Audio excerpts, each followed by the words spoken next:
happening to the bike, you know? The way boys want to have the bar, it should be the other way around. The girls should have the bar, and the boys should have the. Anyway, he smashed that. Let's go contusion. Take him to the ER. Oh my God. Yeah. You never know, right? It's always something. Yeah. But your family, Everybody's doing well, yeah. Everybody's doing fine, thanks. That's good to hear. Just, I gotta run out a little early tonight for the family. I hope that helped a little when I edited. It's all incorporated. You got it. Yeah, call it. Put this on mute. Be careful what you wish for. Right? I haven't been here and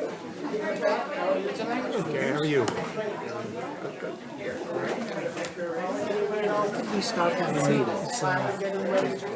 I know. We've been here how long? I think it's great. I love it. I love it. 20. Yeah. 21, 22. Nice though. Hey, Joe. Do you realize it's been 2 years since he said it? And since I've seen you, yeah, really. More than 2, actually. Yeah, isn't that crazy? Isn't that Go ahead. Wow. Apparently because of the Oh, you good? seems meetings. Nope. So, you know. Planners? Oh, you good? For the town. planning We've board. probably met 15 times. So you gotta do better. I'm the town planning consultant. What do you mean? That's me, yes. There you go. Oh, no. We're not ready yet then. Both of you are town planners? Ben's my assistant. Ben is.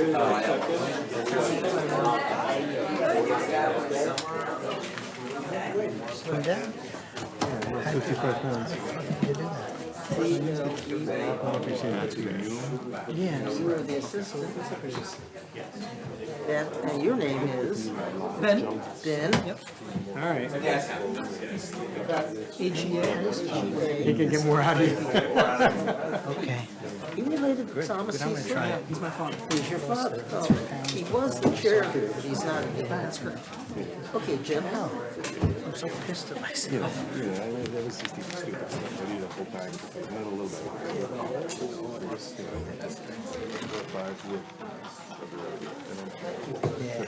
it adds up. I want to save my calories now for bourbon and wine. I like that. What's his name? I keep forgetting. Are you good? Okay. Good evening, everybody. Welcome to the July meeting of the Harrison Planning Board. Please stand for the Pledge of Allegiance. Pledge allegiance to the flag. And to the republic for which it stands, one nation, under God, indivisible, with liberty and justice for all. I'm really close to the flag. This is feeling. I'd like to welcome our member Marshall Donat back after 2 years of being remote for COVID and personal reasons. It's good to see you back in person again. Yes, thank you. Good to be back. Okay, committee reports. Adopt the minutes from June 28th, 2022. Anybody have any comments on the minutes? Hey, David. Good evening. Motion, please? I'll make a motion. Second? I'll second. All those in favor? Aye. Thank you. Biltmore Estates at Poly Park subdivision. Adopt a scoping document. Anybody on the board have any questions? So, Mr. Chairman, you have the revised scoping document. It reflects the comments that we've received during the numerous scoping sessions we've had in the public input. So the action tonight would be to adopt the scoping document that allows the applicant to prepare the environmental impact statement, supplemental environmental impact statement. Supplemental, right?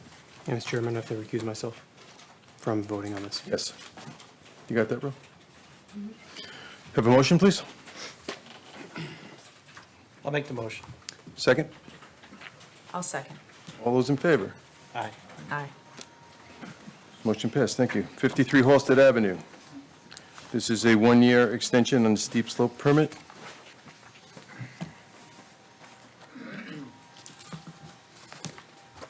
Anybody have any comments or objections on this one? No? Motion, please? I'll make a motion. Second. I'll second. All those in favor? Aye. Aye. Thank you.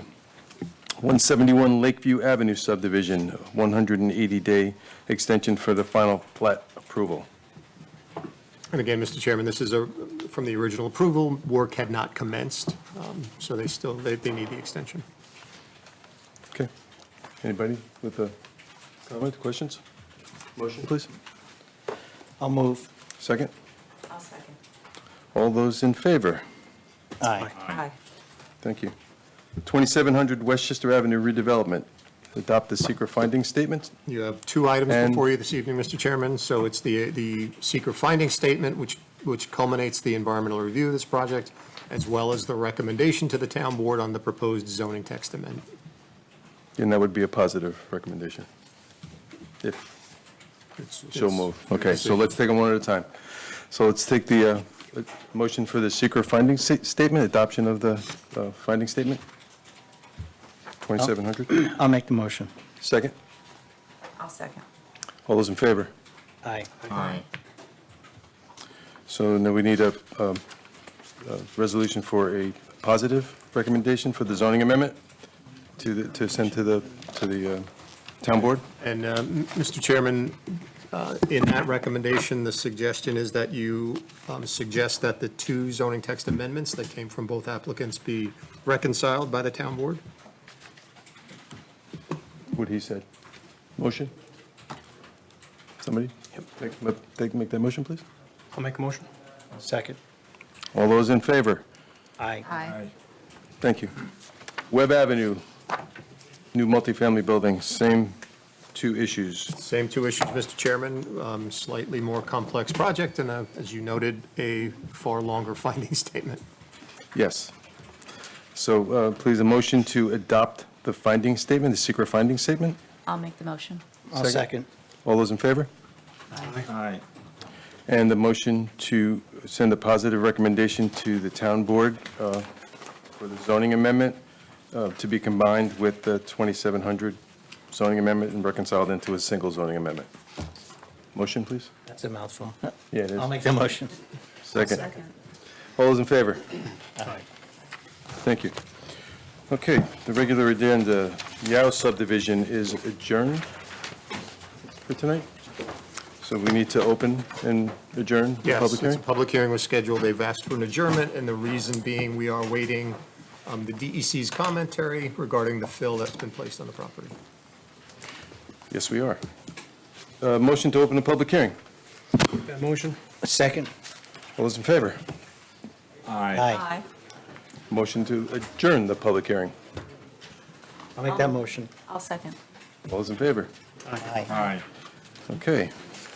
Morgan Stanley, parking garage solar carports. Mr. Chairman, this is a similar instance. The applicants requested an adjournment. They are working with the fire department to sort out access issues underneath the solar panels in the garage. Motion to open the public hearing. I'll make that motion. I'll second. All those in favor? Aye. Aye. Motion to adjourn the public hearing. I'll make that motion. I'll second. All those in favor? Aye. Aye. Aye. Okay. 40 Buckout Road subdivision.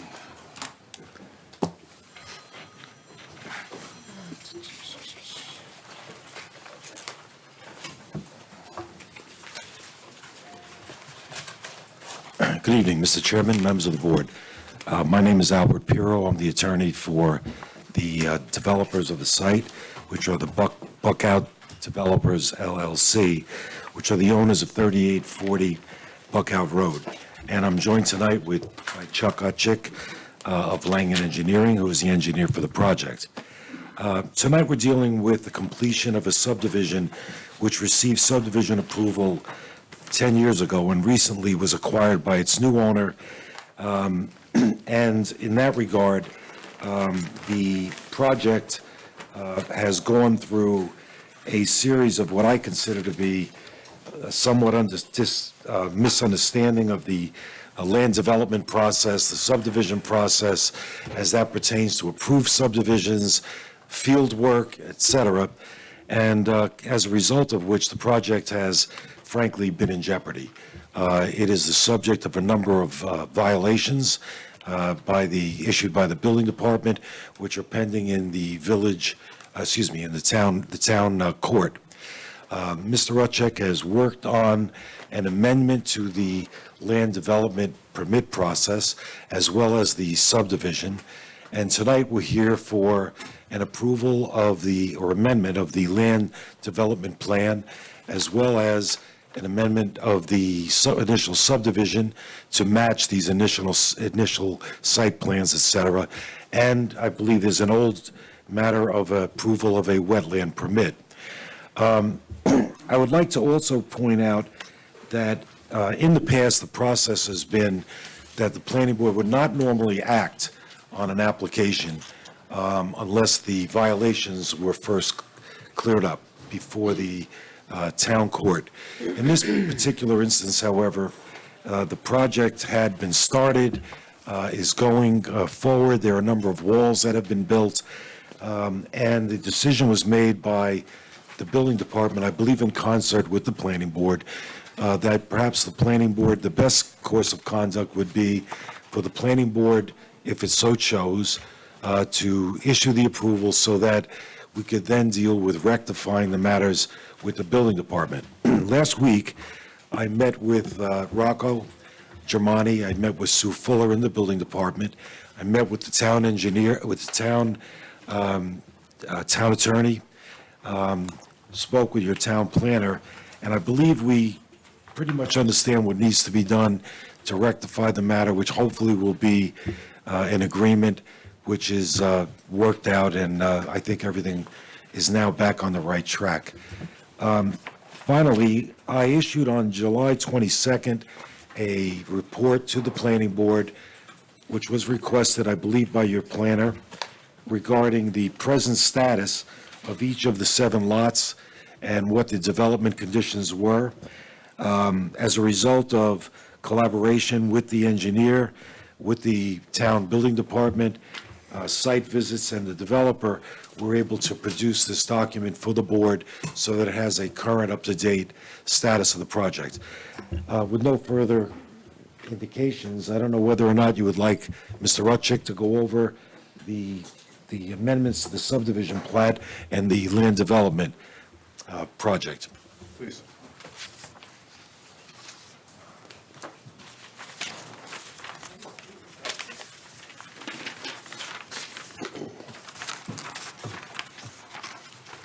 Good evening. For the record, Mr. Chairman, members of the board, Chuck Hutchig with the firm of Langen Engineering. As Mr. Pirro indicated, we submitted what we're calling an amended land development application, which gives the board an understanding of what the general condition of the site currently is. The road's substantially complete.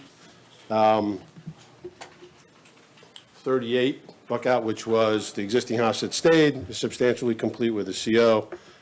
And then lots 1 and 2 are at varying degrees of construction. There are walls that are represented on the plan that have been built. And part of the violations and to get rectified is to mesh the plan with what your engineering department approves with what the building department has for us to rectify the violation. So that, Mr. Pirro, we kind of have to track these things together a little bit in order to get there. The other thing that we presented to the board last month or the month before were 3 very minor changes. This is where we started. 3 very minor changes to the subdivision plat. One's a sewer easement adjustment that had to do with a field condition that's already been approved by the health department and actually recorded. One was a land swap where we adjusted properties with the adjacent property owner to be able to preserve a driveway. And then the third was a slight adjustment in one of the lot lines. All 3 of which really don't affect the compliance of these lots with the underlying zoning criteria, and much of which have been looked at by the tax assessor, the town attorney, town engineer, and all have kind of validated that these are our appropriate changes that need to be made. So that's, and then the minor wetland issue is a permit that was issued with this project originally and was carried forward. At some point, I want to say the paperwork didn't get completed with the more recent subdivision approval. It's referenced, but that's paperwork that we need to get squared away.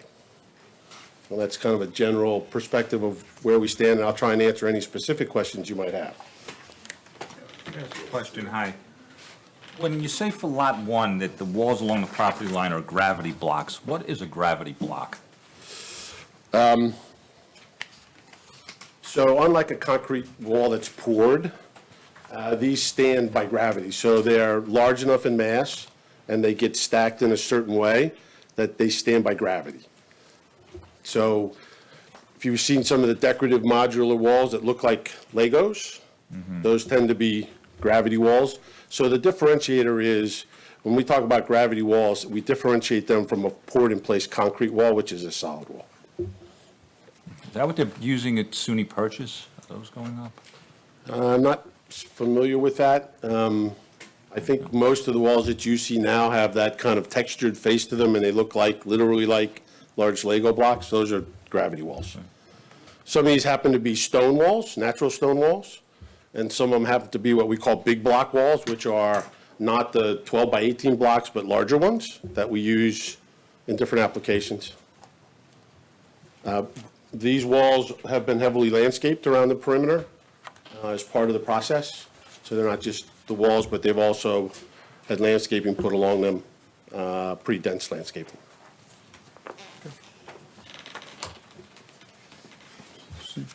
Open the public hearing and then, okay. So let's have a motion to open the public hearing on this, please. I'll motion, open the public hearing. Second? I'll second. All those in favor? Aye. Aye.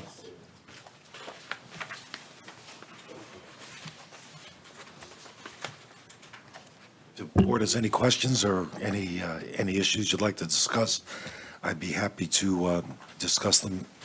Sure. One of the things that Chuck said that I think is important is that while the sequence of the work on the site was inappropriate in terms of the permitting process, at least the good news is that everything that has been done on the site has been done properly in terms of actual construction. There are no variances or other kinds of issues, and we were able to verify with the engineering department that the issues had been done satisfactory to the engineering department, which is part of the coordination we're doing with the town building department. Right.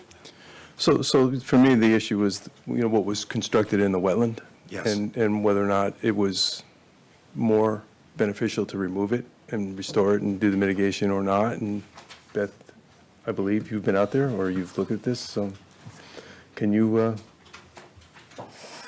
come and speak with us or no? Not, it's been a long time since I've been out there. Oh. Okay. Maybe we should clarify that. That they had the permit earlier, yeah. So the only issue with the wetland issue is the carrying forward of the actual permit itself. The activity that was called for and approved when the original subdivision got its final approval allowed us to go to a 50-foot buffer on the wetland. This is about a 600 or 700 square foot wetland at the very corner of the property that situates right here. So our approval that we had gotten for this permit, theoretically carried as we got the amended approvals going forward, allowed us to go within 50 feet of the wetland buffer and create a wall as a barrier to that. That's what we have done. We have not encroached on the wetland. We haven't been in it. We've respected the approval that we got as part of that permit originally. I'll let Pat speak to it, but this is more of a, where the actual reference to the wetland permit not get carried in our more recent approval. So that's accurate, Mr. Chairman. The only thing I would suggest is it's a different wall. So if you choose to grant the wetland permit, just make sure Beth takes a look at the construction of the wall to make sure it didn't violate any of the terms of the original approval. But it's in the same place, Okay. the same location. Good. Is there anyone here from the public that wishes to speak on this? Robert Porto, Allen Place, downtown here. I hear they're doing quite a lot of development up in Buckout. So the thing that gets me is the wetland permits. The town of Harrison was going to spend a fortune trying to mitigate flooding. The reality is, the way to do that is to not give any wetland permits, to leave the wetlands as viable and as functional as possible. So I would basically, not knowing much about the project, it sounds like they're just trying to stick too many houses in there. And please, don't give any more wetland permits. I know it's a broad statement, but it really is the key. We get flooded down here, and it all starts from above. That's my comment. Thank you. Is there anyone else here who wishes to speak on this? Anyone else on the board? Any comments? No. Have a motion to close the public hearing? I'll motion to close the public hearing. Second? I'll second.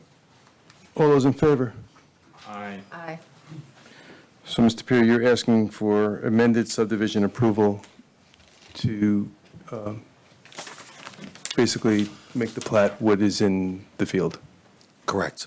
There are three actions asked of you this evening. The first of those minor lot line adjustments that Mr. Right. Ehrlich described. The second would be an amendment to the improvement plan. That is the reflection of the different walls that have been constructed on the property. And the third issue is the reissuance of the wetland permit that was previously granted several years ago. Those are the three actions. Okay, so let's take them one at a time. Let's do the minor lot. Line adjustment. Line adjustments, thank you. I'll motion. Second? I'll second. All those in favor? Aye. Aye. Amended subdivision approval? Subdivision improvement plan. Subdivision improvement plan. I'll make that motion. Second? I'll second it. All those in favor? Aye. Aye. And the reissuance of the wetland permit. The motion? I'll make the motion. Second? I'll second. All those in favor? Aye. Aye. Thank you. Thank you for your time, Mr. Chairman. Repurchase lane.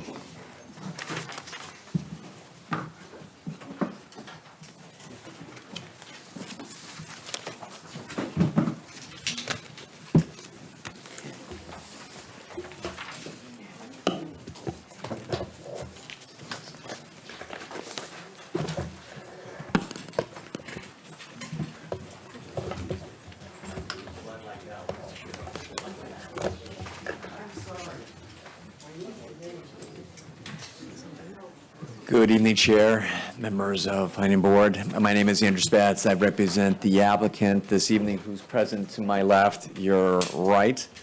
As we're getting set up here, this would be our third appearance. As the board would be aware, certain requests were made with respect to the original plans for subdivision that were provided. Specifically, several members of the board wanted to know about the maximum development on each lot in terms of what it would visually look like, both if it was 3 lots and also 2 lots. Those plans were prepared, as well as additional work was done with regards to various storms. I believe initially we had one set, and then the board had inquiries about additional type of storm impacts on the proposed mitigation plan that was going to be implemented at the various properties. With that being said, we were in receipt of the engineer report prepared by Mr. Modio back on June 28th, as well as comments from the engineer that was retained by the neighbors. Most fortunately, the board, planning board opened the matter for public hearing this evening. Unless the board has any particular questions for Mr. Stein to address and review, we're going to rely on what was previously submitted. And as I'm sure what was previously communicated, the request made is as of right. Specifically, even with the plans that were submitted, the envelope, the building envelope, variances weren't required. I do want to point out, interesting enough, in many of the letters that were. Hang on a second, Mr. Betts. Can somebody please close the doors?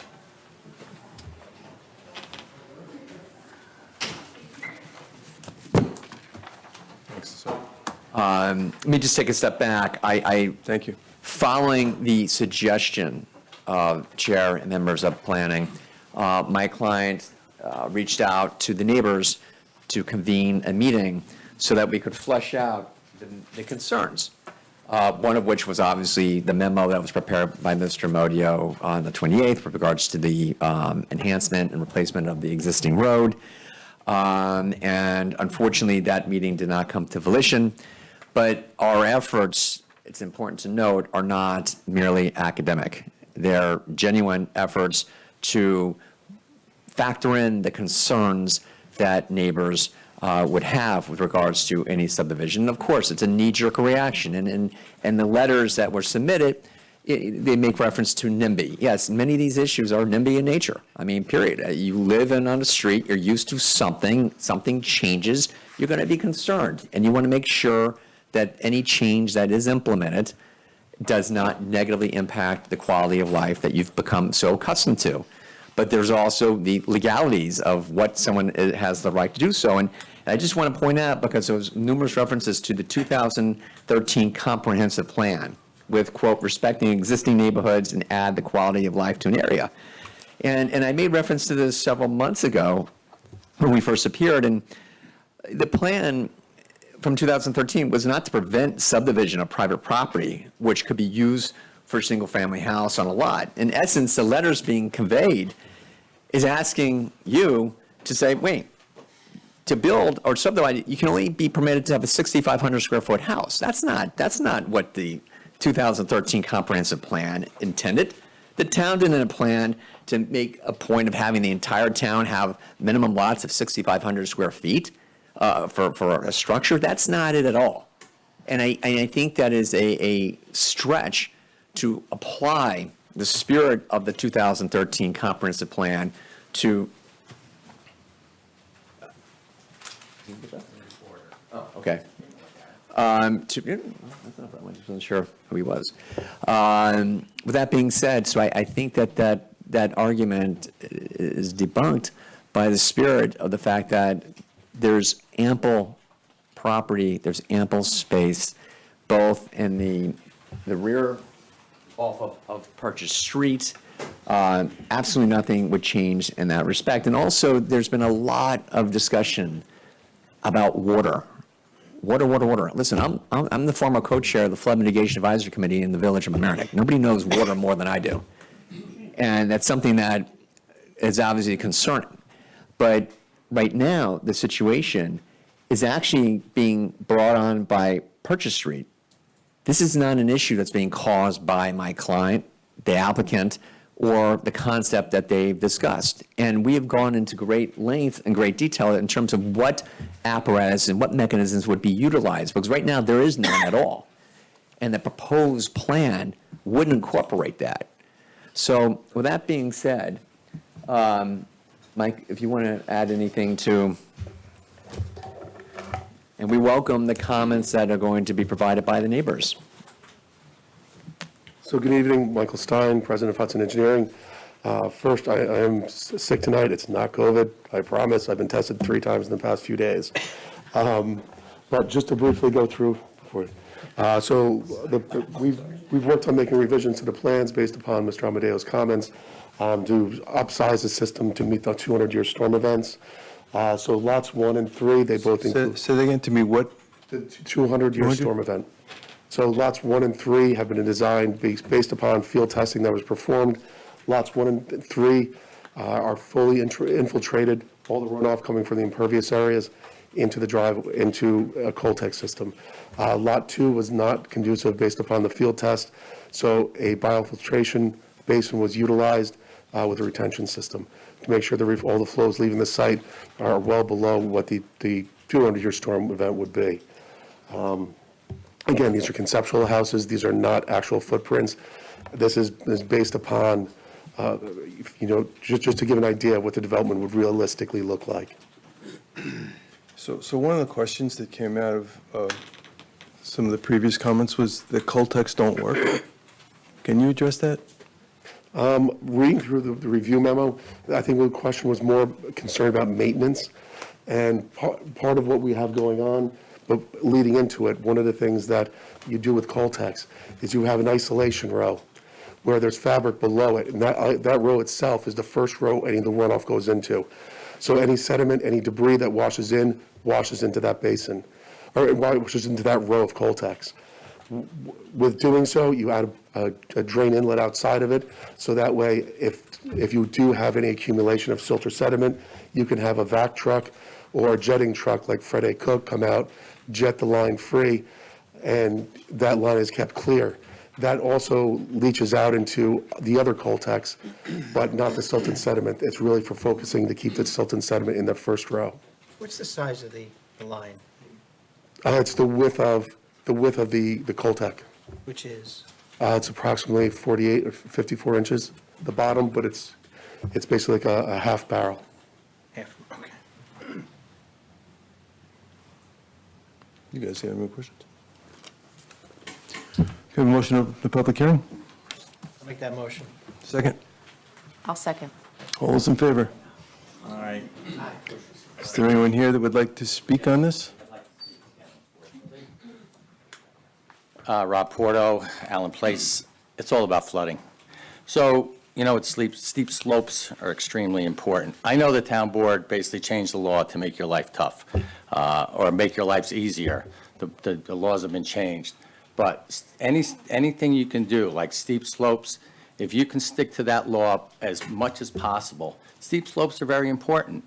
We all know in math how the hypotenuse is longer. So the rain hits a longer surface, it takes longer to filter down. And they're very important. They purify the water. Nothing being there, he said, it's called open space. It's called unimpervious surface area, or pervious surface area. That's what's cleaning it. Those Coltex don't work. I would not approve any steep slope information that you don't have to. Anything that you can stop, please stop, because we're flooding like hell.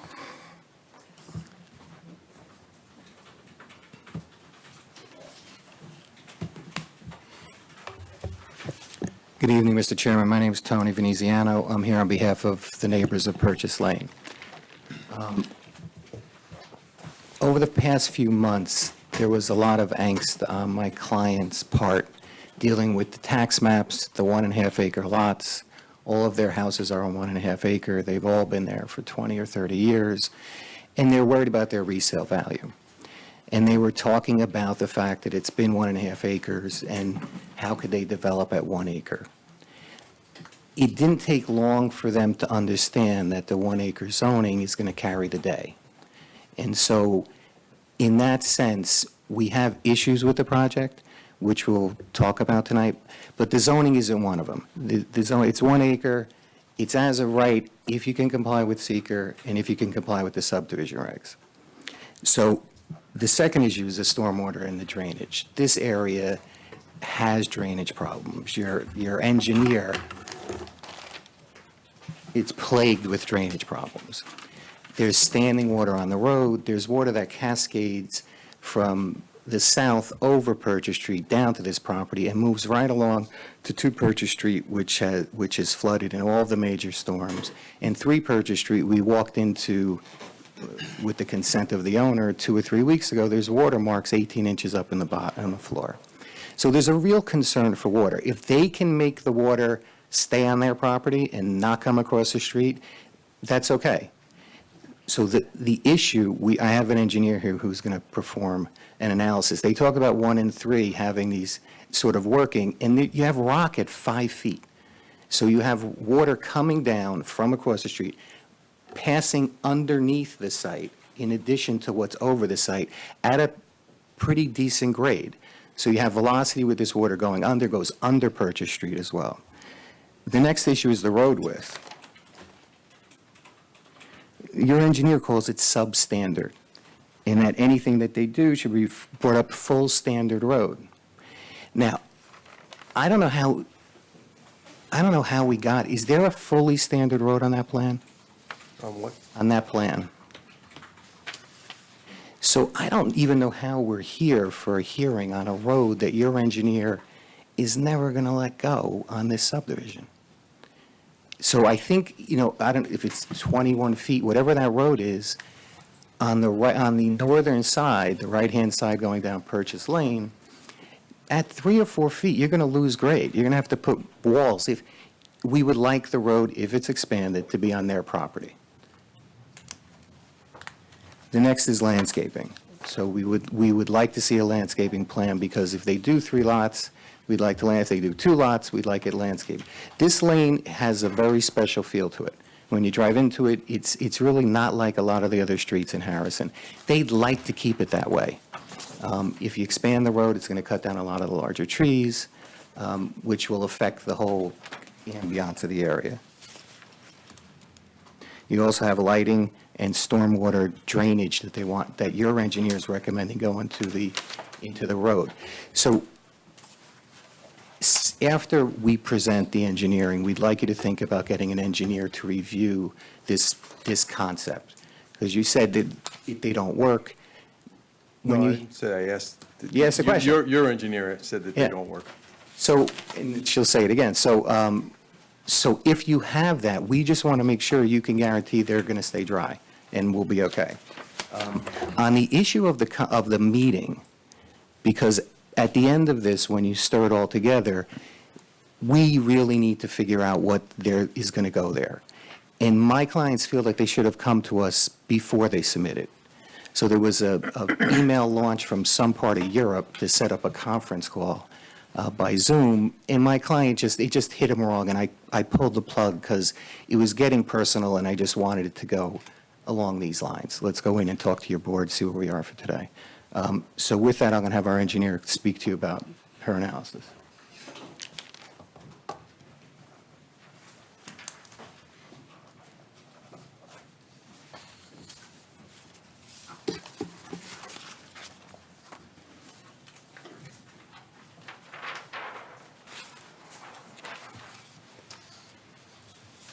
Good evening. My name is Martha Monserrati. I currently serve on RISE Flood Action Committee, and I served on the City of Rye Planning Commission for 18 years. So I've been in your shoes, and I know what your job is all about. And as part of that, I respect your time. My presentation tonight will be no more than 5 minutes. In addition, you've seen my comments previously on this application. You referred to the comment on the Caltech units. I'm not going to repeat what was in those comments. You already have those. So I'm going to focus tonight on information that was not presented to you as part of the application by the applicants. And in particular, I want to focus on the proximity and setting of the down gradient properties relative to the 3 Purchase Lane proposed subdivision. So what's important about that is, you'll see here on my little sketch here, I've tried to show you a section. What you've received from the applicant has been a plan view showing the current topography and the proposed topography. But what I'm showing here is what it currently exists in a cross-section. So this is a section looking north to south, left to right as you enter Purchase Lane. So if you were looking over here, this would be Highland, and down here would be heading towards Flagler. So you're entering this way. This is Purchase Lane in the middle. 3 Purchase Lane property here is on the left. You have Purchase Lane here. You have the 2 Purchase Lane front yard, and then the 2 Purchase Lane house. And I've shown 2 Purchase Lane for a reason. It sits most down gradient from 3 Purchase Lane and represents probably the worst case impacts of this subdivision in terms of the groundwater and surface water flows. And another important thing to note about this currently, and I have actually drawn this to grade, or to scale. It's a 1 inch equals 10-foot horizontal scale, and a 1 inch equals 3-foot vertical scale. So the vertical scale is exaggerated a little bit so you can see it, but it is relatively approximately to scale. I did not have surveyed information on the Purchase Lane property, but I took some. Can I ask you a question before you go a little further? Pardon me? Can I ask you a question? Sure. I didn't know who was asking the question. The 3 Purchase Lane property that where your arrows show that it's going down, is that the vacant property, or is there a house on that property? That's the vacant property. So 2 Purchase Lane is across from the vacant property, not Correct. across from a house? Correct. So this is current condition. There's nothing on Nothing in across that, the okay. street. So lots 1 and 3, well, lots 1 and 2 are directly across from 2 Purchase Lane. Okay. okay? And then Lot 3 is further down the street. So the surface water contributes to flow, but as Mr. Venetiano pointed out, you have subsurface, which is shown in brown here. Because it's shallow bedrock and ledge bedrock, water flows across the top of the surface of that rock down into the sump pump and storm drain system of Two Purchase Lane. They do have a sump pump and a storm drain. Unfortunately, during Henri, Ida, and Sandy, their basement, they have a finished basement, and it flooded in all three of those storms. And not a little bit, I'm talking on the range of 1 to 2 feet of flooding. And that's with the current condition. So obviously, this is a very important project in terms of its impacts to them, and that gives us a little bit of a backdrop for what the proposed situation is going to look like. So here, I'm showing lots 1 and 3 on the left now with the house. It's basically, I show it as 1 and 3 because it's basically the same setup for those two houses. They've brought in fill to increase the slope. If you look at their proposed grades, it raises it up 4 or 5 feet. What does that do? Gives them level ground to build a house, which you want. You don't want your house built on a hill. But it also gives them more fill in which they can place Cultec units, the rechargers. And that's important because you cannot have a Cultec unit sitting on groundwater. There's a requirement in the design of a Cultec unit for separation between the bottom of the unit and the groundwater. So they have accomplished that by putting in this unit. So the dashed line here represents the same exact slope as down here. That's the current grade. And they've built up the current grade. So hopefully that much is clear. Now, what happens with putting the 200-year storm retention all at the top or the front of the property, all the Cultec units are here. There's nothing spread back behind rear of the house. It's all right at the front edge of the driveway. Everything gets concentrated here. As we learn as children, if you want your wagon to go faster, put it at the top of a hill, right? Water is no different. Water is going to flow down gradient on top of this shallow bedrock and into, in a more severe way, the sump pump of Two Purchase Lane. Also, there's no provision in the plans for capturing the driveway flow.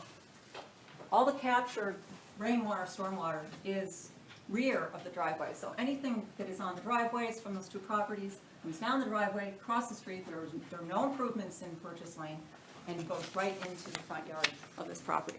So I've represented the larger flows by the larger blue arrows, just schematically, so you can see what that's about. So now let's consider Two Purchase Lane.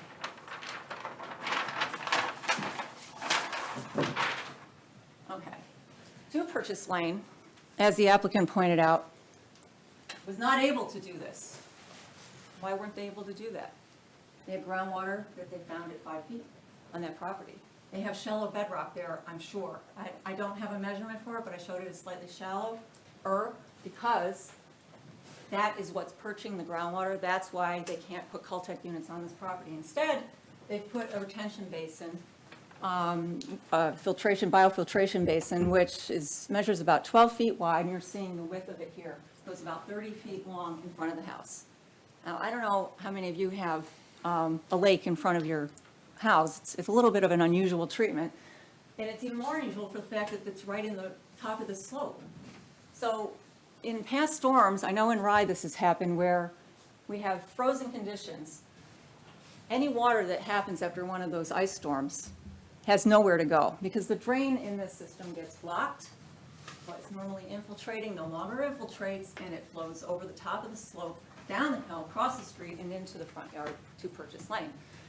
So this represents the worst case of the 3 lots. And Hudson Engineering is a good company. I've seen their work, having been on the City of Rye Planning Board. If they were able to do an adequate job, a more adequate engineering of this stormwater, they would have. It's not possible on this lot. And what this lot is screaming for is for you to put the property line for 1 and 3 right down the middle of it.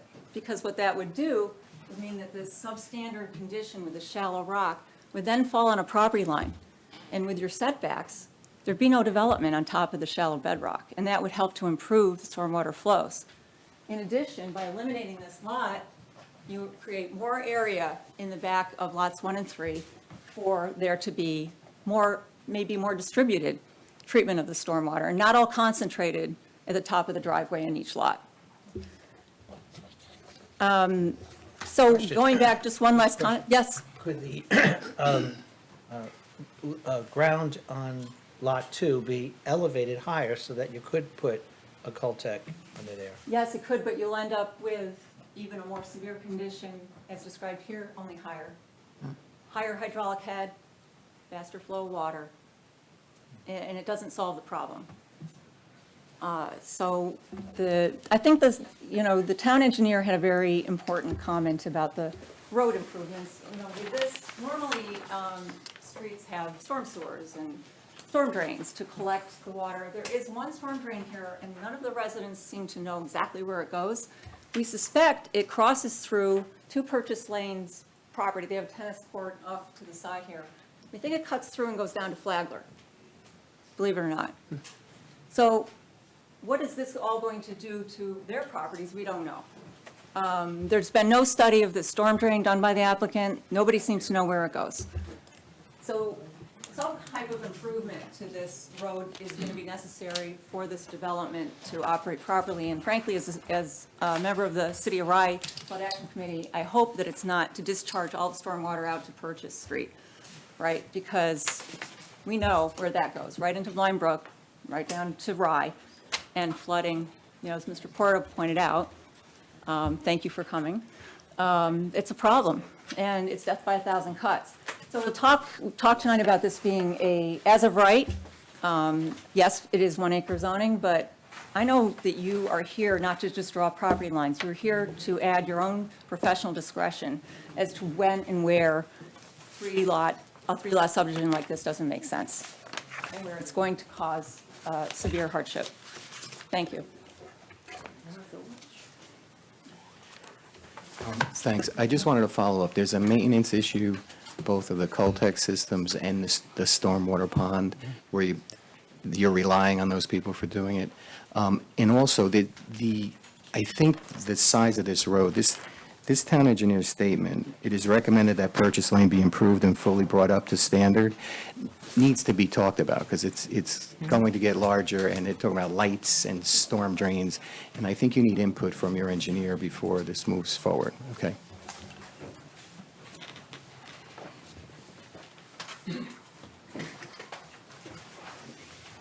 Is there anyone else who wishes to speak on this application?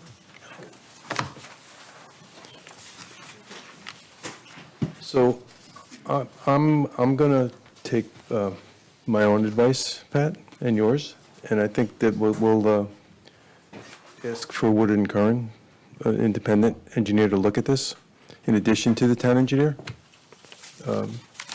And your client does need to address the road and what the town engineer wants to do with that. So I think the right option here is we'll keep the public hearing open until September, where you'll have a chance to address those issues and address any of the comments that come from Woodard and Curran. Sure. Okay? If I may just interject for a second, with regards to the road, if anything we can agree on in this room is we all agree that we're concerned about the recommendation in terms of that road, the enhancement, the lights, this and that, the bells and whistles, so to speak. We all concerned about that, and that was one of the concepts of getting together. And quite frankly, as one council to a council, I welcome the dialogue. So my question is, with the attorney, normally applicants or the lawyer are not permitted to speak to the individual homeowners. We can coordinate that so that there is a fruitful and productive dialogue on this. Great. So, and I think that's relevant. And then the gentleman on my left who's speaking about flood mitigation, I mean, that is something that we're very concerned of, and want to make sure whatever is done there does not impact not just the neighbors, but also Rye and the village of Mamaroneck. So, I mean, these are all things that are very much on a macro level. So New York state law requires you to keep the water on your property. It's just that Sure. you have to prove it to us. So you Absolutely. have to prove it to now an independent engineer to do that. Great. We look Are there forward to wetlands on this property? No. No. And Mr. Porter references steep slope. There's no steep slopes on this There property. is, there's a minor encroachment for the grading at the rear of the property. It's toward Purchase Street, the slopey Which, portion. for the whole piece of it? It's very minor. It's a couple of hundred square feet of a regulated steep slope. But Got it's it. the area that they're backing into, not the front of the site. Not the front. Okay. And finally, with regards to landscaping, obviously, if and when there was a site plan, we would go into major detail with regards to landscaping. And so I think to say that at this point, it's a little premature in the fact that this is just an envelope. It's just showing the visual conception of what can be done. So, you know, it's not a matter of being lazy or indifferent or just, you know, not in tune with what is important to neighbors. But again, you are experienced, you've been here before, you've heard applicants before, so it's a little premature to do landscaping, but we're happy to discuss that with council. We have no problem doing that. Great. So, great. Okay, so let's have a motion to adjourn the public hearing Do you have anything else? you wanna add? until September 13th? No. It's the 13th. Is it? Yeah, I'm not here. It's I'll make that September- motion. September 13th. So I thought we cleared the date So did I. To the September meeting, just say the September meeting. to the September meeting. So moved. Second. I'll second. All those in favor? Aye. Thank you. Thank you so much. Have a great rest of the summer. You well. Thank you. Thanks. Out of here. I know.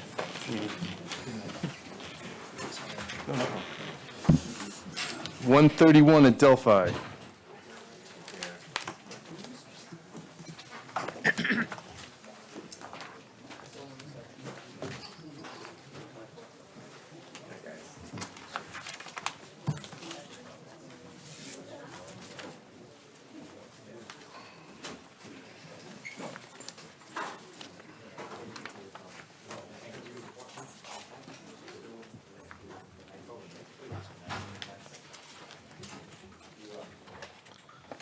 Good evening, Mr. Chairman, members of the board.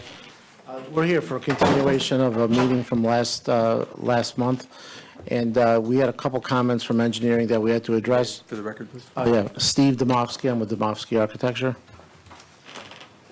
We're doing a two-lot subdivision on Adelphi Street, and we had a couple comments from engineering, and they were addressed. One of them was to lower the house, so the driveway has a 9% slope, to essentially lower the house into the ground. We did that, we addressed that, we submitted to the engineering department. And there was also a comment from the engineer to provide a continuous curb across the road. And we had that on the drawings, actually, the first time. It graphically wasn't shown, but there was a comment, so it is our intent to extend that curb across the property. And we did add some plantings also in the front of the property as well. So in terms of addressing the engineer's comments, I think we've taken care of everything.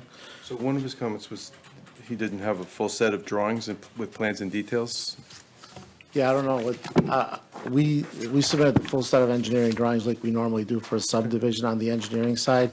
I was thinking that maybe he meant the typical details for when we go into when we submit the project for building department, and maybe some stormwater details, but there was a full set of drawings that were submitted. Okay, so maybe just want to double check with him as to what he's looking for. Yeah, Okay. yeah, I mean, we just got the memo last minute, so Okay. that's all that we could think of, so.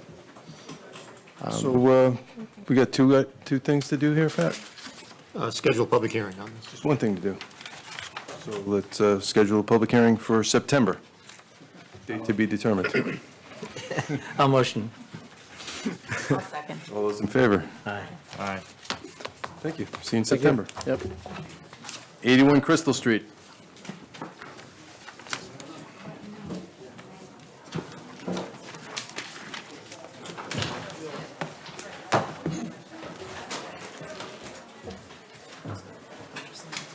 Yeah, getting rowdy.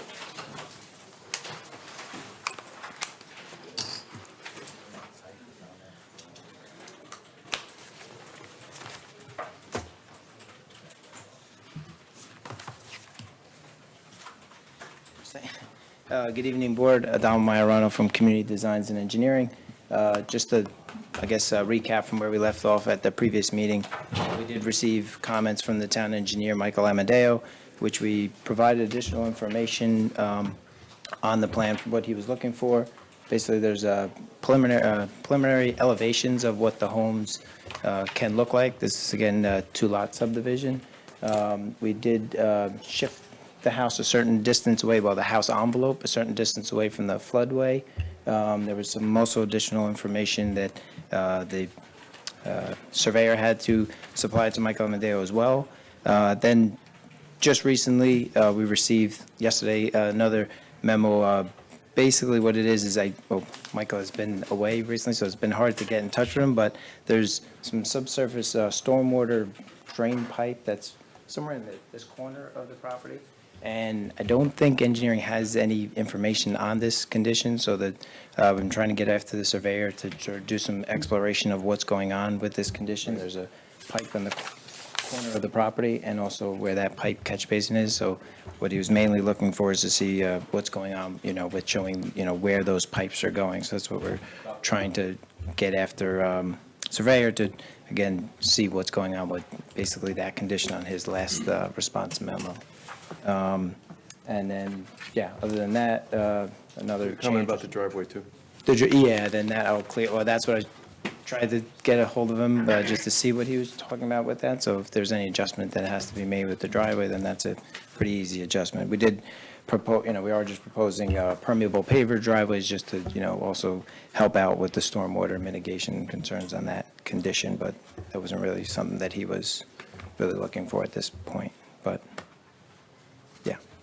Okay. Anything else?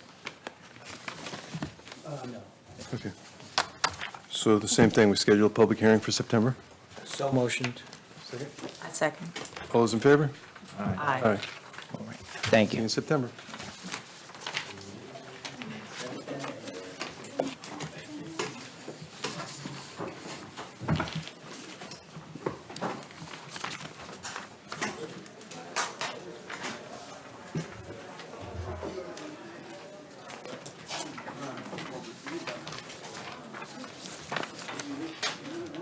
The Harrison Grand.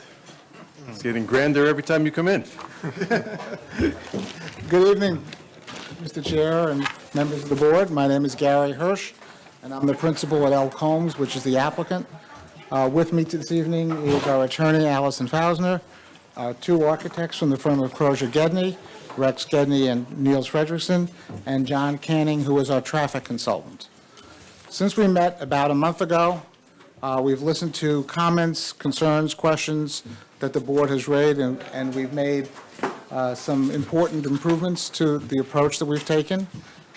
First of all, we've entered into a contract to acquire the easement behind our property, which eliminates the need for either a coverage variance or a rear yard setback variance. So that now is over. Secondly, we addressed and responded to the request that we add affordable apartments to the project. We are proposing now 3 affordable apartments at the ground level, okay? 3 one-bedroom apartments. If the board chose, we could convert that into 1 one-bedroom and 1 two-bedroom. That's flexible. That's the kind of detail as we go through the site plan analysis. We could listen to what your comments are.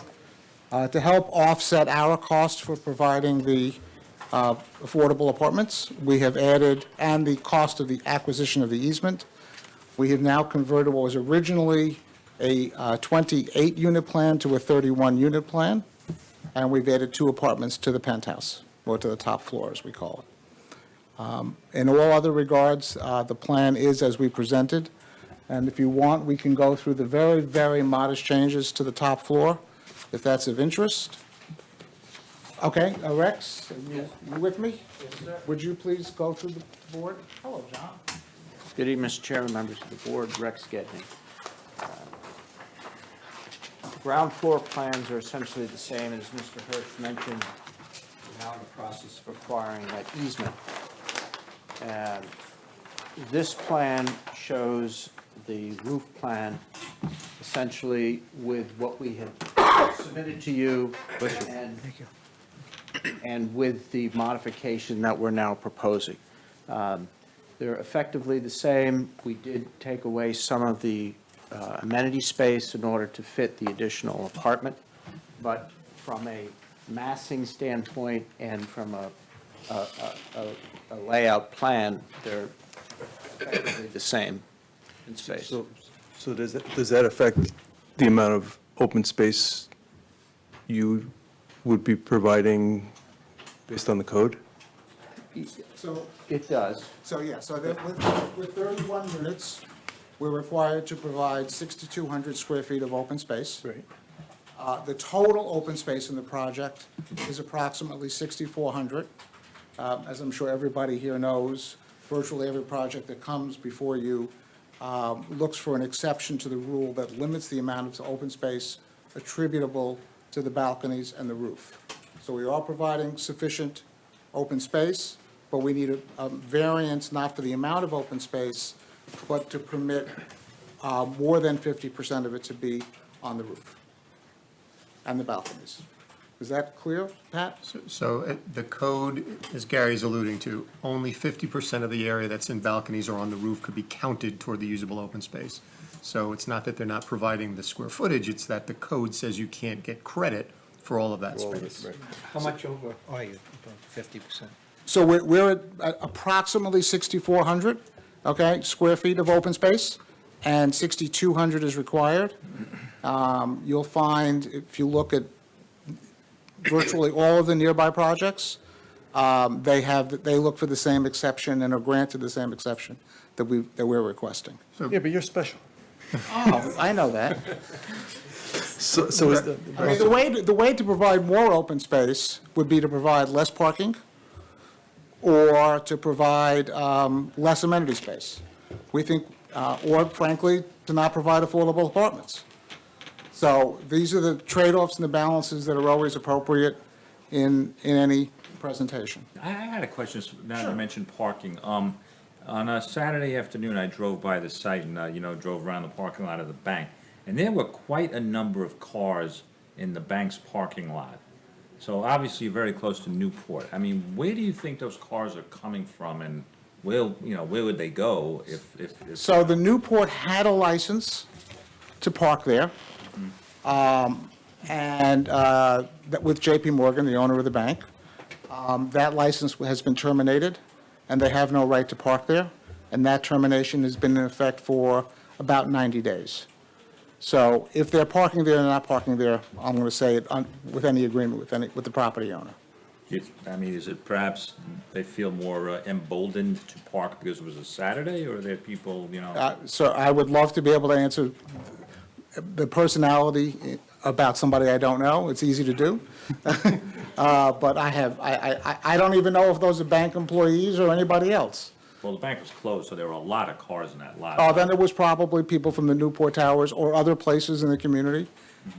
There's plenty of parking now in the new garage and at La Vigna, which has much less parking in it, much less demand for parking, now that the commuting is much less.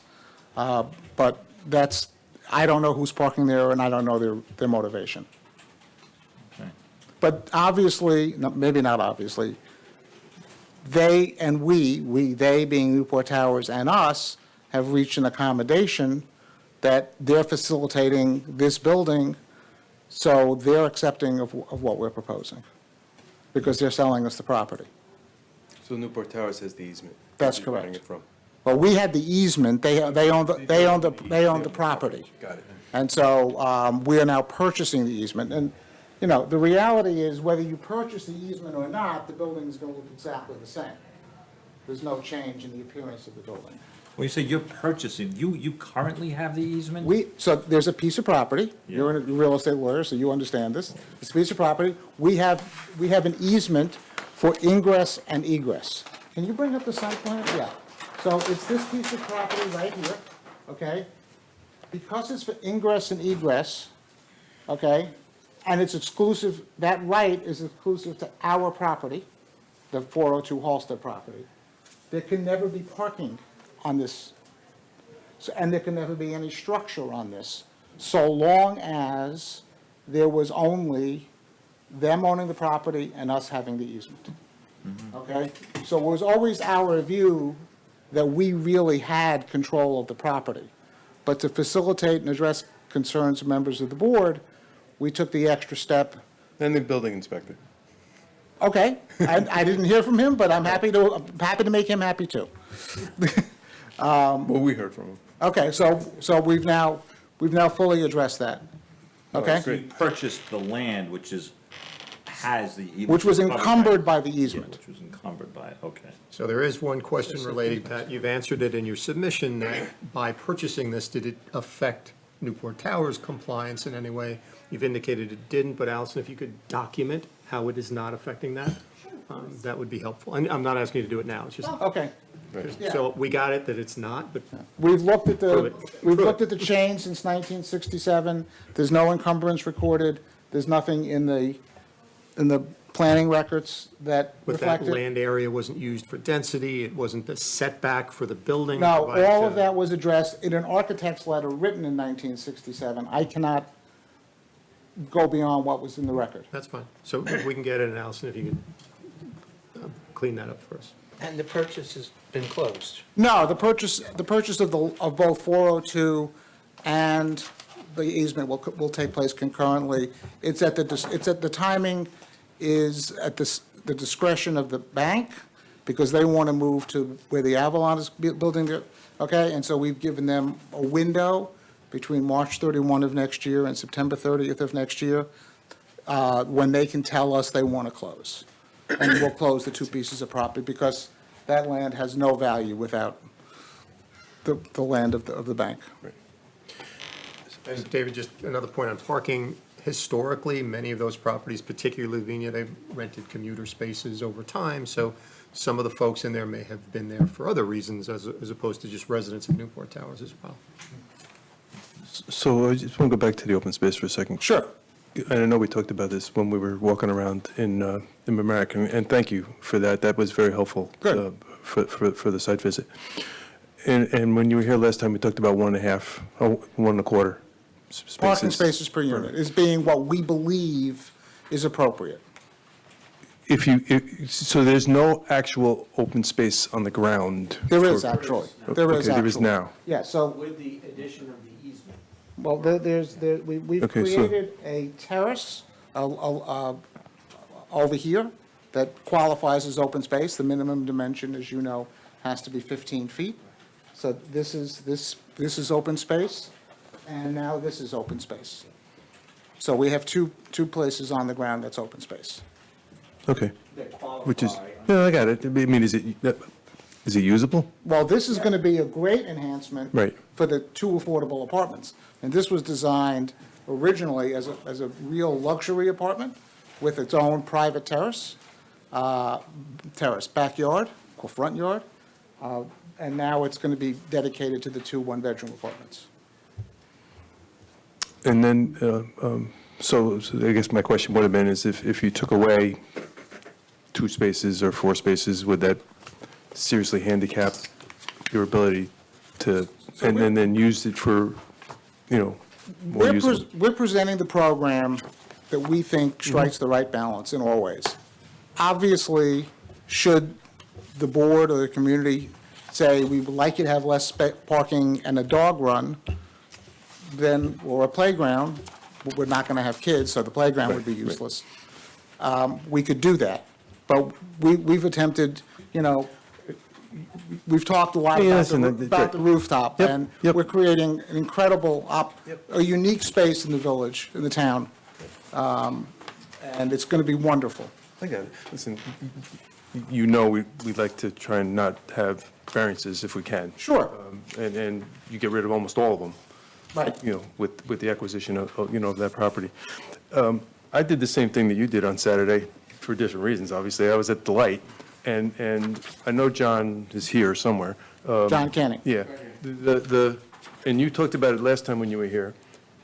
What's to stop people from cutting through? So now that we own the easement, Right. we're going to put a traffic control device so that, Is that the reason why I wasn't there before? Okay. very simple. We have the ability. I need you to talk. Huh? I don't need him to talk. That's what it'll create privacy and security for our building. Because I was going to, Can I that just was not have- going to stop. Can I just have John step up for a moment? Because he's got two poster boards that will help understand the traffic and the flow. I think that'll just give you a moment. You said traffic control device, what does that mean? Oh, either a A gate. gate or Gotcha. we're not sure yet. But it's going to be private property, you cannot come on exclusively from residents of the Harrison Granite, is that what we're calling it? John, you might want to use that one. It's the podium's in the way for Marshall. Sorry. Thank you. Terrific. So for the record, John Canning with Kimley Horn, located in White Plains. We did traffic counts at the driveways. The property has 3 driveways, one off Macy Road, which is an ingress only, an ingress at the east end of the property in Halsted Avenue, and an egress at the west end on the west side of the bank at Halsted Avenue. And as the chairman noted, some people do cut through. We counted 15 people who did it in the morning peak hour, 2 in the evening peak hour, maybe it was 3, and 10 on Saturday. So it's not like a flood, but a few people do cut through. But it basically adds, if you go in, you have to come out if you're cutting through, so it adds to the traffic going through. And the 2 driveways are kind of in the middle of an intersection. They've been there forever. The bank generates 36 trips on average in the 3 peak hours. Add an average of 10 cut through to that, so it's like 46. Well, actually, it's 10 in, 10 out, so it's 56 trips. The residential development, the 30 units based on extensive ITE data, will generate an average of 10 trips in the peak hour. So you're cutting the traffic generated by the property by 70%, and you're actually cutting the traffic going through the property in total by 85%. So it's really, I'm almost afraid to say that it's a traffic no-brainer, but it kind of is. No, all you traffic guys always say that, and I always get stuck behind all these cars all the time. I rarely say no-brainer. We did also look, because we heard that the board had expressed concern about the ability to turn onto and off of Macy Road. So we did car turning analysis. This is a 19-foot long vehicle with a 51-foot turning radius, which is basically a Silverado, which you shouldn't be driving anyway, but I didn't say that. It's tough getting under the tunnel. Yeah, no, it would. And you can see staying in its own lane, it can make the right turn in. The Macy Road driveway is 22 feet wide, so it's easy to make the right turn in, it's easy to make the left turn in, and that's probably why people cut through, because it's easy to do and avoid the light. So that's it from a traffic perspective. From a parking perspective, we project that it'll be somewhere in the order of 36 to 38 parked cars at peak. So 40 spaces, we think, is a good number. If the board wants to discuss with the applicant, maybe the possibility of reducing a space or 2, maybe you could get something else instead of that, but I wouldn't go much below that. John, can you just speak to the tandem parking and how that is an impediment, a benefit, how the tenants would use that? Sure. So tandem parking is something that was verboten like 10 years ago, but now we're in a place where we see parking as a resource, and we don't want to overpark and build all of this land. It works mostly for families because, you know, a husband and wife or partners get up in the morning, it's like, okay, who's in front, who's in back, I'll move your car and I'll go. It's not the most ideal situation, but it works for couples. And so basically, in this application, I know there was a comment about these spaces, but these spaces can be accessed from either side. So Right, really, it's not those. it's just these spaces in Yeah. front. And I think it's 4 and, what's that, 8 5? spaces. It's, looks like 9 from here, but 8 or 9. So would you put those folks that are leasing those spaces, is So there a those restriction, spaces, a those 2 provision? spaces. Would only go to couples with 2 Right, cars in right. certain units? Yeah. And it's, you know, it's sustainable development, and we're doing it all the time now. Pat, to just expand on that, okay? In both, in our Pelham project that you're familiar with, we have a double-decker parking, which are also rented to couples. And it's extremely popular and successful, okay? We have 16 units and 21 parking spaces, and it just works, and that's because we have that double-decker parking. As you know, we are not, these tandem spaces are not required to meet the parking needs of the zoning requirements of the building, but we're confident, you know, if we didn't have that, we could build bigger units. But we're confident that, you know, there'll be 4 or 5 or 6 couples that will want to use it that way. Okay, just curious mechanically how you do that. It would be a lease provision, just a common courtesy provision? No, you rent each pair to an apartment. What happens when you have turnover, you know? I mean, it's kind of. You call my wife, who's here, okay, Diane, because she's in charge of allocating the parking She spaces. goes over and moves the car. But no, I mean, you make, because we have a little bit extra, we have a little bit more flexibility. And if it turns out that we have a demand for one, and one goes unused, then for a while, then that's what it is. But it tends to be, it tends to resolve itself and give greater flexibility to the building. Good management. Has there been any, like, provisions for bicycle storage at all? Yes, there is. We have a provision for 20 bicycles, okay? We estimate that about a third of the apartments will be bicyclists, and they'll have 2 bicycles per apartment. And packaged? Yes, we have a storage room that'll be secured. The building is secured, and then the package room is secured with a camera. Although what's happening now in our buildings is the UPS guy is coming up, or the Amazon, and leaving it at the front door of the apartment. Upstairs or whatever. Yeah, but yes, we do. We do have a package room. This area is a combination storage and indoor bike storage as well. And the mail room's here, which has, it's a mail room where there's counters to drop packages and things like that. And then someone asked, and yes, we will have a pet spa as well. There's a pet. Yes, you did say it. What's next, Pat? So what we would like, not to preempt any comments that you may have along the way in improving the plan, we would like to now be referred to the Zoning Board of Appeals, and with hopefully a recommendation that the height and story variance be approved. And then we can come back to you and manage whatever comments and details that you have for the plan. You still need a story variance? I thought. Yeah, we need a story variance. So So how high over the, it's next to, it's 12 feet high, so it's 45 feet high. Right. Is the code, and we're asking for 12 feet additional to that, or 13. 13. Which has been, I was told not to use the word routinely, but has been customarily granted to other buildings in the neighborhood. And we would, and that would still be lower than obviously the adjoining buildings. For sure. so typically we don't do that without a revised site plan, but this looks like a revised site plan, is it not? This is the revised site plan. Okay. So, and then there's the usable open space variance that you discussed earlier. Right. And the tandem parking, it technically requires a Requires, variance as well. yeah. I mean, I know we don't like tandem parking, but I have tandem parking in my house. I live in a B-zone house, And so, again, to reiterate, the tandem parking is not required to meet the zoning requirements. right. Okay? It's more than is required. So the question, Mr. Chairman, is whether you wish to have the public hearing prior to the referral to the zoning board, or do the zoning board referral first? Yeah, we've done it both ways. We've done it both ways.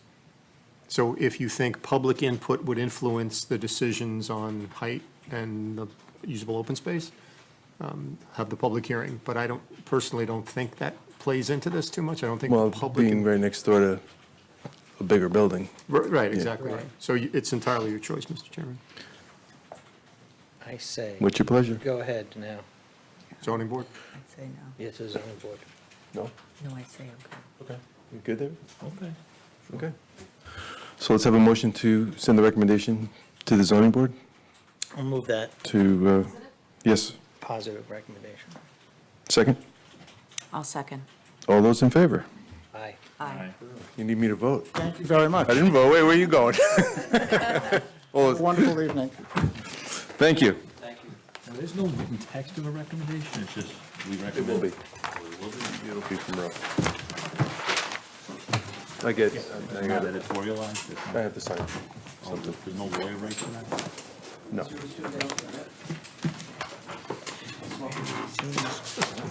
I'm looking if we get a lawyer that comes to our review now. I know. I'm starting to get a lawyer to come to the meetings. Yeah, which is supposed to, I thought that's $100,000 an hour sitting out in front of us. You and, got you know, 4 town lawyers, I can't believe it, Yeah. none of them show up for this. No, it's not part of the deal. Rose Residence, 2 Carriage Hill Road.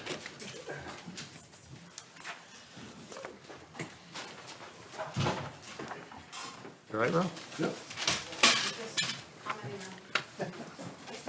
Oh. You normally don't get that excited. For which, for this one? I was gonna say, you got a lot of people living around you there. Yes. Nope. Yeah, that must be it. There's no one sitting here in the front. Yeah, you can use I was that. gonna say, use the chair, yeah. There you go. Good evening, Steve Marino, Principal and Senior Wetland Scientist at Tim Miller Associates. I'm here representing Mr. Rose, Michael Rose, at 2 Carriage Hill Road in West Harrison. Our first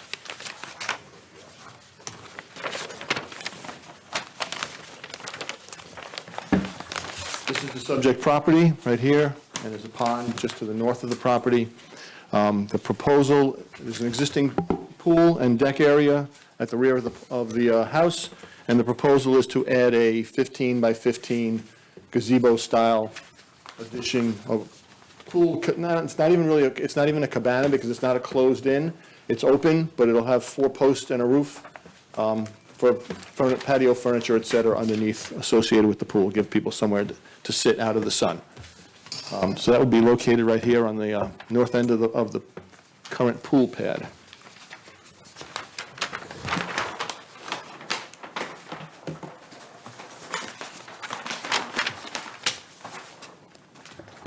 Here we have the site plan. The light green area is the wetland boundary. The existing pool area and retaining wall are approximately 30 feet plus or minus from the edge of the wetland. The proposed cabana gazebo would be about 50 feet away. Steve, just run your finger over the buffer line. Buffer line, I was just gonna say Buffer that. line is through the center of the house, of the existing house. Okay, then. Okay. Yeah, and again, it's you kind of get a feel for the neighborhood. It's relatively large houses on 1 acre parcels on Carriage Hill Road. So, it's the existing house, pool area and deck area, and this is the proposed gazebo, for lack of a better term. A low retaining wall that will match the existing retaining wall will be constructed on the eastern side between the structure and the pond. And the existing fence, which now closes in the pool area, will be extended just a little further to the north, replicating the same fence design, will be moved to the north to enclose that area.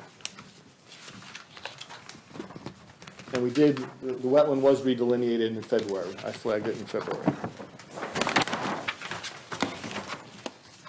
Just a blow-up from the architect of the pool, existing pool, and its proposed structure.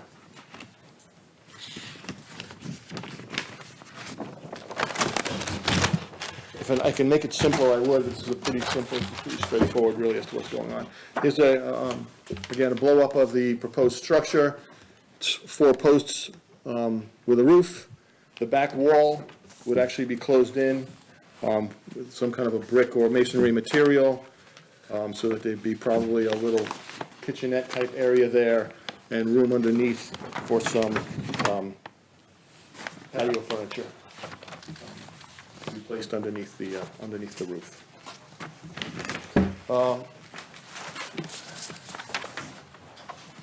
With your package, you received photographs of the backyard area. You can see that the area in question is currently lawn area on the north side of the pool, so it's essentially extending that patio area just to the north and removing some grass from the existing lawn. How many square feet? I missed- Total of about 300 square feet of disturbance. The structure itself is 15 by 15, so that's 225, and then a little bit of workroom around it and the retaining wall. Would you want to put the structure on the patio, the existing patio? Yeah, this is what the architect gave to me, so I'm assuming this is what the homeowners are looking to do. In terms of the wetland function, is existing pond, the area, there's a shallow area of marshy area between the pond and the lawn area for the house, which is encumbered with invasive species, Phragmites. The reeds are growing there. You can see that in one of the photographs. They've grown there very tall, so we would propose as part of our mitigation package to cut that material out. Further to the east, further to the south, I think it is, the marsh is better developed as an overflow, a high water area for the pond, and there's more native plant material there. But immediately behind the house, as you can see, it's all Phragmite, it's all reeds there. Another recommendation I would make, and that we've discussed with the owner, is to cease the mowing between the existing retaining wall and the pond, down to maybe a twice-a-year mow, so that more native grasses and taller grasses for filtering of stormwater runoff getting to the pond could be accomplished that way as well. Okay. So we're gonna hire Beth, so she can tell us what you said is right or not? I know, I'm sure you do. I'm sure she knows you. She does. Who knows best? So can you get a motion to retain Evans Associates, please? I'll so move. Second. I'll second. All those in favor? Aye. Aye. So next step is Beth will look, and if she needs to visit the site, she'll let me know, and We'll see you in September. Very good, thank you. Thank you.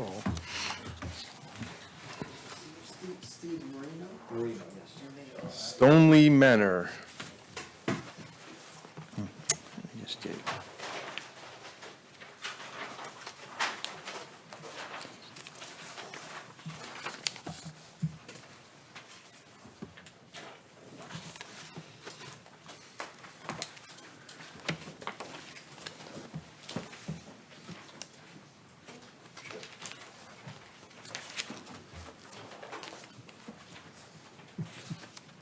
Good evening, Jan Johannesson, Principal, Kellard Sessions Consulting. I don't have an easel, so I'll follow Steve's. This is 10 Stonely Manor Lane. It's about a 2.4 acre lot developed with a single-family home, half-moon driveway, in-ground pool in the rear yard, and basketball court. This lot was approved by subdivision in the mid to late 90s, 96, I believe. And the house was constructed by a prior owner about 2000, year 2000. As part of the subdivision, this lot was developed with a stormwater basin, which was developed in an area that was previously, from what I understand, a wetland. And the basin, I'll use basin and wetland interchangeably because this basin does have wetland characteristics. It's been deemed a regulated wetland. At that same time, an easement was established around the basin and I'll call it a stone wall, but it was a very low 12-inch, 16-inch, I'll call it a stone border that kind of defined the edge, the upland edge of the basin. Prior to my client's purchase of the property, this portion of the wall that's in red was removed by a prior owner. And this area was made to be a lawn, prior owner. My client did perform, call it maintenance activities within the basin. They did have some conversations with the town before doing so, but clearly went above and beyond what was discussed. They did remove this portion of the wall border. They did go into the basin area, remove some vegetation, remove accumulated sediment, and placed, call it riprap, 6 8-inch stone along this this portion of the basin that's bubbled in red. So a notice of violation was issued, summons. They retained us to try to restore the condition. It is an active violation in court. So when we were retained, we had a new survey completed of the property, new topo survey. We had the easement line staked in the field by surveyor T.C. Merritts. We had the former stone border staked in the field. And this portion, by the way, that's not red, remains today. And this portion of the, I'll call it the upland slope of the basin, has not been touched. And this portion of the basin, where wetland really has not been touched, this portion has. And this portion's about 6,800 square feet. Okay. Right along the edge of this wall are some large pin oaks, about 3 of them. And they define the former stone wall. And if, actually, when you go back to the aerial imaging, and I provided some photographs for you, you could see that they were planted with the construction of the basin to kind of define that edge. And now they're nice mature trees. And they haven't been touched, but what happened was they removed the sediment within the basin and they deposited or filled along that upland slope between the trees and the basin, and basically extended the yard, the lawn area, right to the edge of the basin, which had been a vegetated shrub, wooded buffer. So that buffer was removed and was filled in, and lawn was installed. And I provided some photographs. I think the first image, if you have it in front of you, provided some annotated photographs, kind of tells the story. First photograph on page 1, you could see the oaks. You could see that the lawn was extended to the edge of the basin. It was made to be level. I think that used to have about a 10% slope on it. And you could see the stone in the basin, and you could see some vegetation reemerging.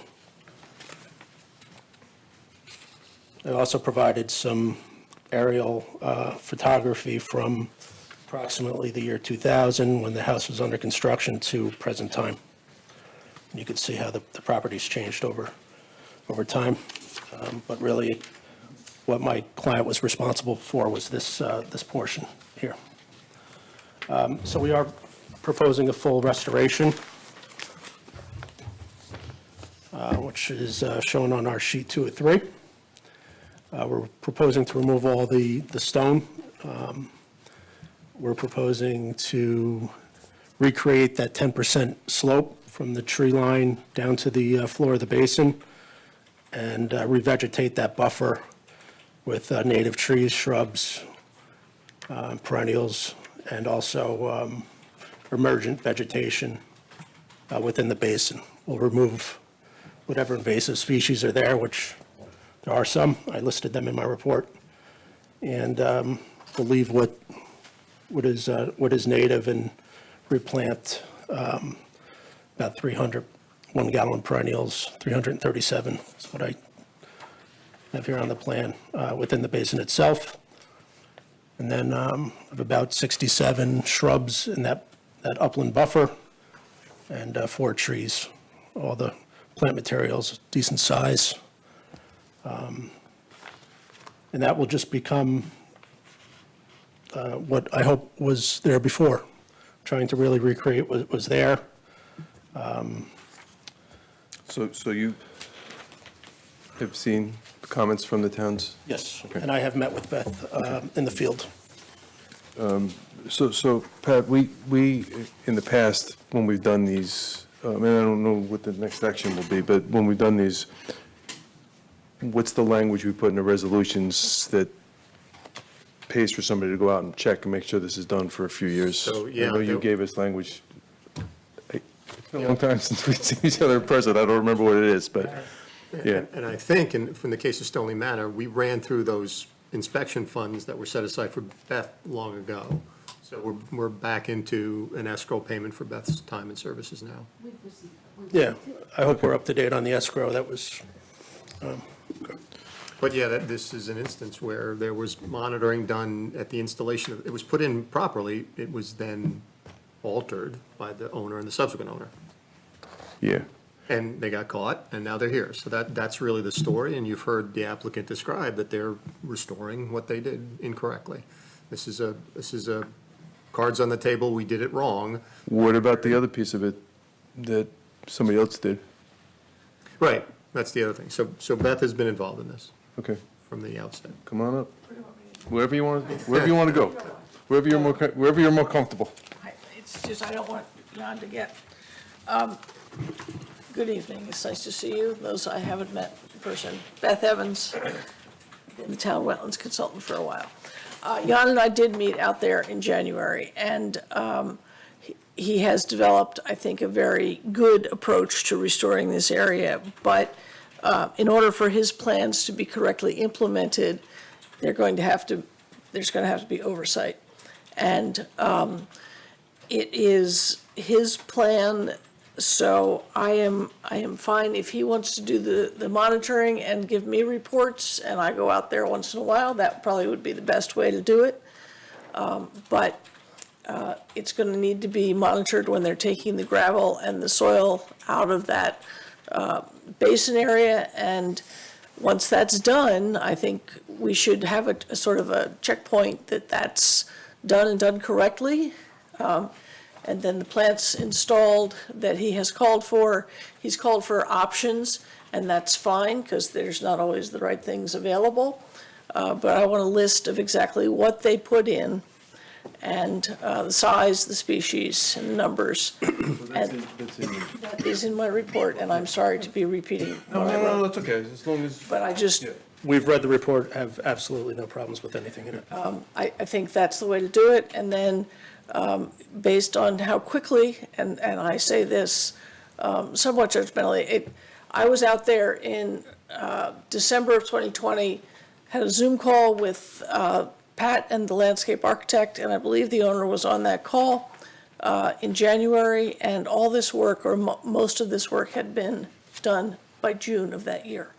So I want to make sure that once it's restored, it stays restored and stays in good condition for at least 3 growing seasons, would be my recommendation. Okay. So how do we do that? I think probably set up an escrow to cover my time, but I think if Jan can give you a letter that says who's going to do the inspections, I can do them. But I think it would be better if the design consultant for the applicant. So I would offer, if this were the applicant doing the work on his own, if Jan weren't involved, we would want Beth there every minute of the work. The fact that Jan's involved, we're confident that work would be done professionally, provided Beth is signing off on it. So I think Beth's suggestion makes sense. The court has to agree with this, by the way. This is an active violation of the court. I was just gonna But they add- would rely on Beth's recommendation. So I was just going to ask that, can we make it part of a recommendation to the court? I don't know if I'm saying this the right way, that the last piece that Beth just talked about here, the 3-year, that's part So of, the that's court part will of what the defer court. to you entirely with respect to how this would be mitigated. They'll weigh in after that to then impose a fine or whatever penalty they want to impose, but the method of remediation is yours and Beth's entirely. Okay. So they're going to say whatever you want, Joe. And if I could just, And I'm going to say whatever Beth wants. if I could just, one more thing, I think it's important that this work be done soon rather than later. I think it's pretty dry right now, and if we can get the material starting to come out of there, get the basin ready and graded and ready to be planted in the fall is a great time to plant wetland species. And I think Jan would agree with that. By me. Required. Yeah, and that was the other piece, is the piece that was The removed by a previous owner. The piece that was removed by a previous owner, again, I appreciate Jan's going back and doing the deep dig on that. That part of the basin isn't very wet. It has some drainage pipes coming in from other properties, And what I believe the current owners did, and Jan can correct me, I believe they put in a trench with a perforated pipe surrounded by gravel to carry any water coming onto that part of the property into the wetland basin that was not disturbed. And I think right now, that's probably an acceptable way of getting water there. If the water's gonna, it can still flow overland down that swale, but I think it's gonna get where it needs to go. That swale is shown on an image on page 3. Right, it's a, Stone swale with the perforated pipe. so it's, I think that part is okay. It wouldn't have been our first choice necessarily, but it's been there, and I think the major change was to the northern part of the basin where lawn was just pushed right into it. So I want to get that lawn out of there. I want to get the trees with the fill off their roots. I want to get the gravel out of the middle of the basin. I understand that they like the look of gravel more than plants. That's unfortunate, but Yeah, it needs to be plants again. okay. Okay, so, next steps? So you can consider granting wetland approval, subject to the conditions that Beth would impose on this. I would also offer a date certain for the work to be done, so that they don't dilly-dally and take their time. They did something wrong, so they should fix it. So November 15th or some date, Beth, that you would suggest? Right, I think I had suggested that the work should be done by October 1st in case something went wrong and we needed to fix it. We still had a little bit of time before the hard frost. So that's a good condition. It's compelling the bad deed to be corrected promptly. October 1st. And if they can't do that, then they need to come back to you for an amendment to the permit you're giving them, because they need to explain why they can't do it and how they're gonna do it differently. Okay. So, someone will put that in the form of a motion? Please? The granting of a wetland permit subject to compliance with Beth's mitigation strategies that Jan has submitted to her, and that the work will be completed by October 1st. Substantially completed by October 1st. All right, If not, we'll find out. I'll make the motion. I'll second. All those in favor? Aye. Aye. Aye. I kind of technically made the motion. Yeah, really? Well said. We set it up. You teed it up good. Thank you very much. Great job going through a very lengthy agenda. Very impressive.